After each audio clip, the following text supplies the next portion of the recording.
श्री शिवाय नमस्तुभ्यम। हर हर महादेव। दोस्तों, आप सभी लोग जानते हैं कि 25 अक्टूबर 2024 यानी शुक्रवार को पड़ रही है कार्तिक महीने की नवमी तिथि। और दोस्तों, ये वो नवमी तिथि है जो कार्तिक महीने में पड़ने वाली सबसे बड़ी तिथि है, क्योंकि यह शुक्रवार के दिन पड़ रही है और इसका बहुत ही बड़ा और विशेष महत्व होता है। पूज्य गुरु जी ने कहा है कि अगर कभी भी मौका लग जाए और कार्तिक महीने की नवमी तिथि शुक्रवार को पड़ जाए तो आप लोगों को 11 चावल के दाने का उपाय तो अवश्य ही करना चाहिए। इन दोनों का संयोग बहुत कम आता है और इसी के साथ में गुरु जी ने अपनी शिव पुराण कथा में बताया है कि इस दिन आपको 11 चावल दाने का उपाय तो आपको अवश्य ही करना चाहिए, क्योंकि ऐसा दिन पूरे साल में सिर्फ एक ही बार आता है। और दोस्तों, आप सभी लोग जानते हो कि शुक्रवार नवमी का अगर सबसे बड़ा कोई उपाय है तो वो 11 चावल के दाने वाला उपाय है। तो दोस्तों, इस शुक्रवार के दिन आप लोगों को इस 11 चावल के दाने वाले उपाय को जरूर करना है। बहुत सारे लोग होंगे जिन लोगों ने इस उपाय को ना किया हो, मतलब पूरा साल निकल गया, उन्होंने किसी भी दिन इस 11 चावल के दाने वाले उपाय को ना किया हो। पर दोस्तों, आपके पास एक आखिरी मौका बचा हुआ है जो कि 25 अक्टूबर के दिन है। तो इस दिन आप लोगों को इस वाले उपाय को जरूर कर लेना है। भले ही आपने पूरे महीने भर इस उपाय को ना किया हो, पर अगर आपने इस कार्तिक महीने के नवमी के दिन अगर इस वाले उपाय को कर लिया तो आपको इस उपाय को करने का वो फल मिलेगा जिसकी आपने कभी कल्पना भी नहीं करी होगी। इसीलिए आप लोग इस वाले उपाय को एक बार जरूर कर लेना है, ताकि आप लोगों के हाथ से यह मौका ना जा सके और आपको इस उपाय को करने का फल मिल सके। दोस्तों, यह उपाय पंडित जी ने अपनी अभी की ही श्री शिव महापुराण की कथा में बताया है।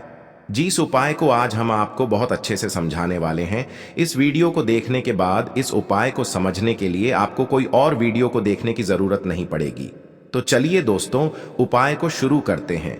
देखिए, यह इस कार्तिक महीने के नवमी तिथि के दिन यह इतना खास होता है, इतना महत्वपूर्ण होता है। देखा गया है कभी कभी बड़े बड़े पूजा पाठ अनुष्ठान से जो मनोकामना पूर्ण नहीं होते, वो कार्तिक महीने के शुक्रवार नवमी के दिन एक छोटे से उपाय करने से ही आपकी मनोकामना पूर्ण हो जाती है। और बहुत सारे लोगों ने इस उपाय को किया भी है और उनको इस उपाय को करने का फल भी जरूर मिला है। अगर आप लोग भी इस उपाय को करना चाहते हैं तो आप इस उपाय को पहले अच्छे से समझ लेना, सुन लेना, उसके बाद करना। आपको इस उपाय का फल जरूर मिलेगा।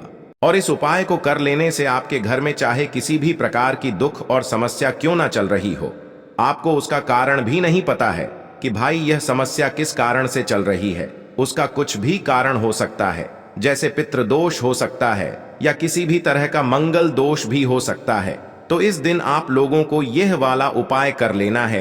यह एक ऐसा उपाय है जिस उपाय को अगर किसी विशेष दिन पर किया जाए तो भाई उस विशेष दिन का जो है वह तो हमें मिलता ही मिलता है, पर हमने उस दिन पर इस उपाय को किया है तो हमें उससे भी बड़ा फल मिलता है और फल बहुत जल्दी मिलता है, क्योंकि आप इस उपाय को बहुत ही बड़े और विशेष दिन पर कर रहे हो। तो चलिए अब उपाय के बारे में बात करते हैं, लेकिन उससे पहले आप लोगों को यह जानना आवश्यक है कि आखिर यह उपाय किस समय करना है, किसको करना है और कैसे करना है।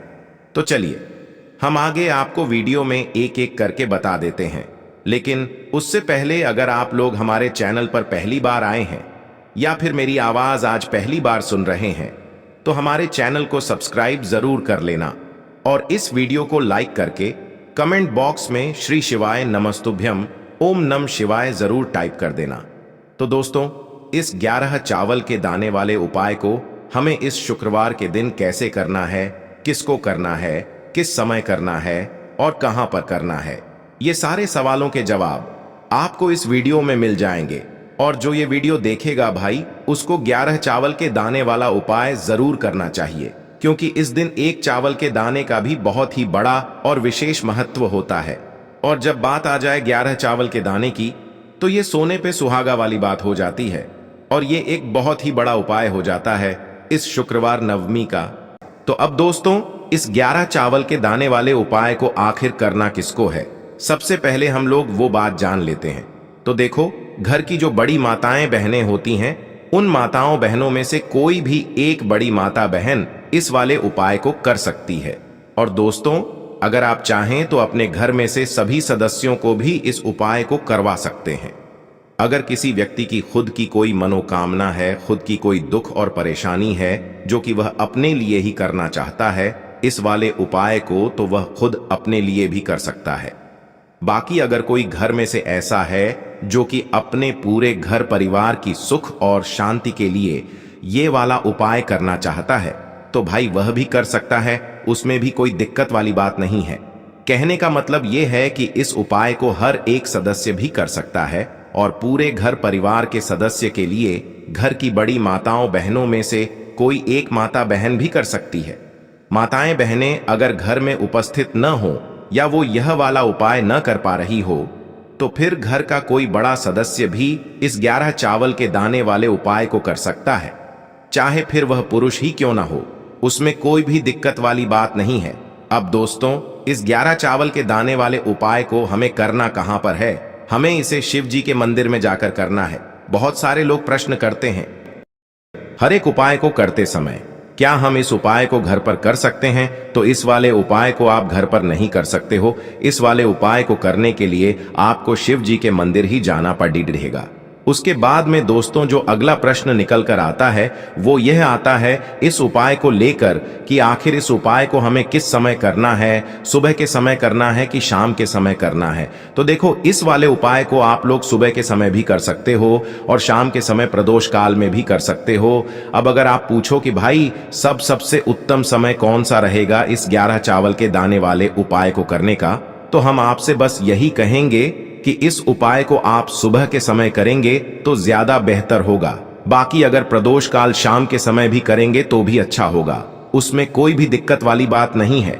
तो अब दोस्तों जो अगली सबसे बड़ी और महत्वपूर्ण बात आती है वो यह आती है कि सुबह अगर हम उपाय को करेंगे तो हमें कितने बजे से लेकर कितने बजे तक के बीच में करना है, और शाम के समय प्रदोष काल में करेंगे तो हमें कितने बजे से लेकर कितने बजे के बीच में करना है। तो देखो, सुबह जितनी जल्दी हो सके आप उपाय को करने की कोशिश करना।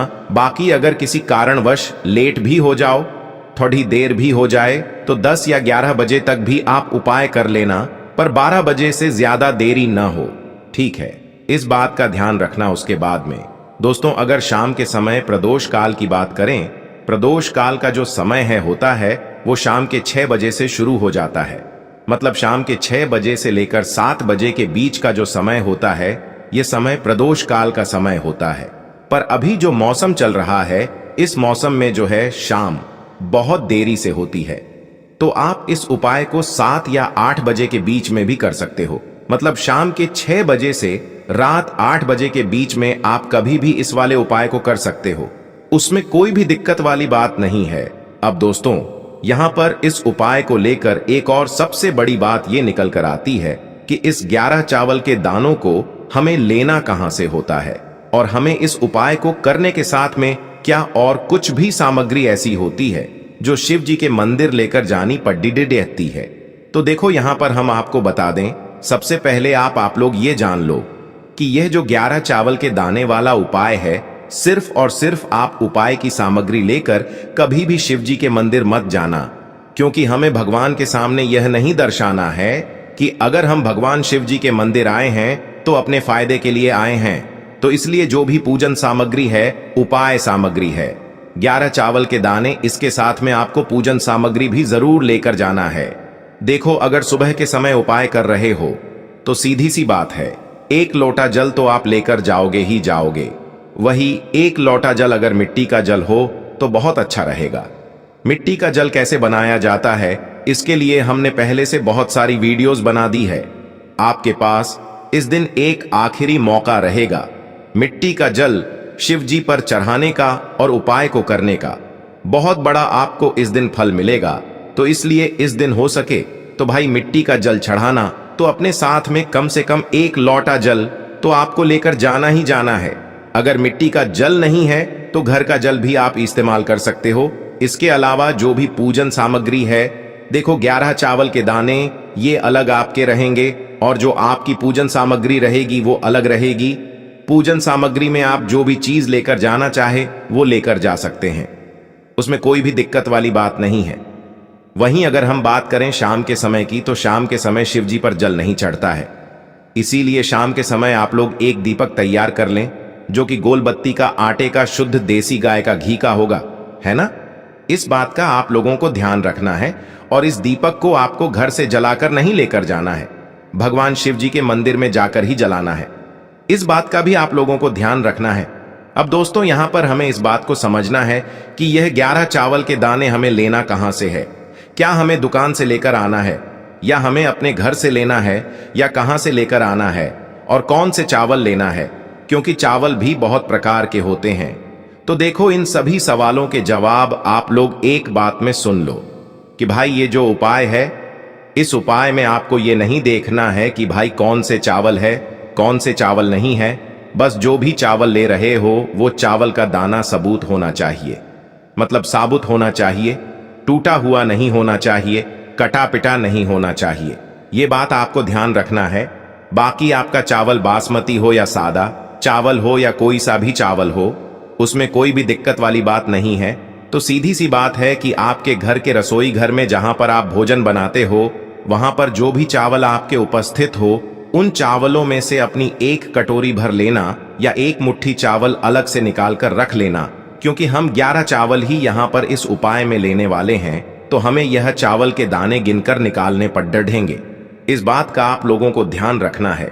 तो अपने उस चावल की कटोरी में से या चावल में से 11 ऐसे चावल के दाने आप लोग निकाल लो जो कि टूटे हुए ना हो, कटे पिटे ना हो, जिनमें कोई दाग ना लगा हुआ हो, है ना। अच्छे साबुत चावल के दाने 11 दाने आप लोग निकाल कर रख लो और इन्हें किसी भी एक कागज की पुड़िया में या किसी एक छोटी सी कटोरी में आप लोग रख लो ताकि यह सुरक्षित रहे। आपके एक भी चावल का दाना इधर उधर ना हो और आपका उपाय भी पूरा अच्छे से हो जाए। तो भाई जैसे ही आपका उपाय की जो सामग्री है 11 चावल के दाने ये तैयार हो जाते हैं, उसके बाद मैं आपको जो भी अपनी पूजन सामग्री है सुबह के समय कर रहे हो तो एक लोटा जल या पूजन सामग्री जो लेकर जाना चाहो उसकी भी तैयारी कर लेना। और शाम के समय जा रहे हो तो भाई अपना जो दीपक है उसे तैयार कर लेना, ठीक है। और उपाय को करते समय शुद्धता का विशेष रूप से ध्यान रखना, ठीक है। सुबह सुबह स्नान करने के बाद ही उपाय को करने की आप लोग तैयारी करना। उसके बाद अगर शाम के समय की बात करें तो शाम के समय आपको स्नान करने की जरूरत नहीं है, पर शुद्धता का ध्यान रखना है। आपको स्नान तो नहीं करेंगे, आप हाथ मुंह धोकर भी इस वाले उपाय को शाम के समय प्रदोष काल में कर सकते हैं। इसमें कोई दिक्कत वाली बात नहीं है। तो आप अपने उपाय की पूरी सामग्री तैयार करके आपके पास ही में जो आपका शिव मंदिर हो वहां पर पहुंच जाइए। सबसे पहले शिव मंदिर में जाकर आप लोगों को उपाय नहीं करना है, पहले भगवान के दर्शन करना है, भगवान से आशीर्वाद प्राप्त करना है, फिर शिव जी की शिवलिंग के पास में आना है। शिवलिंग के पास में आने के बाद आप जो पूजन सामग्री लेकर आए हुए हैं, जैसे कि सुबह गए हुए होंगे तो एक लोटा जल और जो भी पूजन सामग्री लेकर आए हैं आप उनसे भगवान शिव जी की पूजन कीजिए। सबसे पहले तो एक लोटा जल ही चढ़ेगा, उसके बाद में आपकी पूजन सामग्री चढ़ेगी। उसके बाद में अगर दोस्तों शाम के समय अगर आप इस उपाय को कर रहे हो तो अपने साथ में कम से कम एक जो दीपक है गोल बाती का जो आप अपने साथ में लेकर गए हो, उस दीपक को मंदिर में जाकर अपनी माचिस से जलाना है और उस दीपक को शिवलिंग के पास में रखना है, ठीक है। इस दीपक को रखने के बाद ही आप लोगों को अपना ये वाला उपाय शुरू करना है। और दीपक को ज्यादा पास में मत रखना, वैसे भी गर्मी पड़ रही है, भगवान शिव जी को आंच नहीं लगनी चाहिए, है ना। तो भाई जैसे ही आपकी पूजा अर्चना हो जाती है आप भगवान शिव जी को प्रसन्न कर लेते हैं। उसके बाद में शिवलिंग के पास ही में आप कहीं पर बैठ जाइए, सामने या आसपास जिस जगह पर आपको बैठना हो वहां पर बैठ जाइए और अपने वह 11 चावल के दाने अपने सामने निकाल कर रख लीजिए, क्योंकि अब यहाँ पर उपाय को यहाँ पर करने की आपको तैयारी करना है। और इस तरीके से जब आप उपाय करेंगे, पूजन सामग्री करने के बाद, पूजन अर्चना करने के बाद, तो आपको उपाय का फल बहुत जल्दी और बहुत बढ़ा होकर मिलेगा। तो अपने 11 चावल के दाने अपने सामने निकाल कर रख लेना। और यह जो उपाय है यह आपकी सीधे हाथ की हथेली से होगा, इसलिए इस बात का भी विशेष रूप से ध्यान रखना है। तो सीधे हाथ की हथेली का प्रयोग करके ही आप लोग अपना इस वाले उपाय को करना। अपने सामने जो भी आपकी कागज की पुड्डियां है उसको खोल कर रख लो, या कटोरी है तो भाई उसे अपने सामने रख लो और अपने वह 11 चावल के दाने निकाल लो, ठीक है। उसके बाद में दोस्तों अब आपको क्या करना है कि शिवलिंग आपके सामने होगी, तो आपने वह 11 चावल के दाने एक एक करके आपको शिव जी के शिवलिंग के ऊपर चढ़ाना है। कहां पर चढ़ाना है? शिवलिंग के ऊपर चढ़ाना है और कहीं पर भी नहीं चढ़ाना है। आपको अपने हथेली से तो शिवलिंग के ऊपर चढ़ना है, भले ही फिर वो अपने आप जलाधारी पर गिर जाए या मतलब वहीं पर गिर जाए, उसमें कोई दिक्कत वाली बात नहीं है, पर आप चढ़ाओ शिवलिंग के ऊपर ही। तो आपको क्या करना है, अपना पहला चावल का दाना उठाना है, श्री शिवाय नमस्तुभ्यम बोलना है और शिवलिंग पर चढ़ा देना है। इसी तरीके से दूसरा चावल का दाना उठा है, शिवलिंग पर चढ़ाना है और मंत्र बोल देना है। और फिर तीसरा चावल का दाना उठाना है, श्री शिवाय नमस्तुभ्यम बोलना है और चढ़ा देना है। इसी प्रकार से आपको पूरे 11 चावल के दाने एक एक करके शिव जी के शिवलिंग के ऊपर चढ़ाना है और भगवान से प्रार्थना करते जाना है। मतलब प्रार्थना तो आपको आखिरी में करना है, पर हर एक चावल के दाने को चढ़ाते समय श्री शिवाय नमस्तुभ्यम जरूर बोलना है। उसके बाद ही में यह चावल का दाना शिवलिंग के ऊपर आपको चढ़ाना है। जैसे ही आपके 11 चावल के दाने शिवलिंग के ऊपर चढ़ जाते हैं, तो भाई उसके बाद में आपको क्या करना है, भगवान से अपनी मनोकामना बोलना है। मनोकामना भी कब बोलना है? जब आपका 11 चावल का दाना आपके सीधे हाथ की हथेली में हो और आप उसे चढ़ाने के लिए जा रहे हो। श्री शिवाय नमस्तुभ्यम बोलकर उस आखिरी चावल के दाने को शिवलिंग के ऊपर चढ़ा देना और भगवान से फिर अपनी वह मनोकामना बोल देना, जिस मनोकामना के लिए आप लोग अपना यह वाला उपाय कर रहे हो, जिस भी दुख और परेशानी के लिए आप लोग अपना यह वाला उपाय कर रहे हो। उसके बाद में जैसे ही आप अपनी मनोकामना बोल देते हो, आपका यह वाला उपाय पूरा हो जाता है।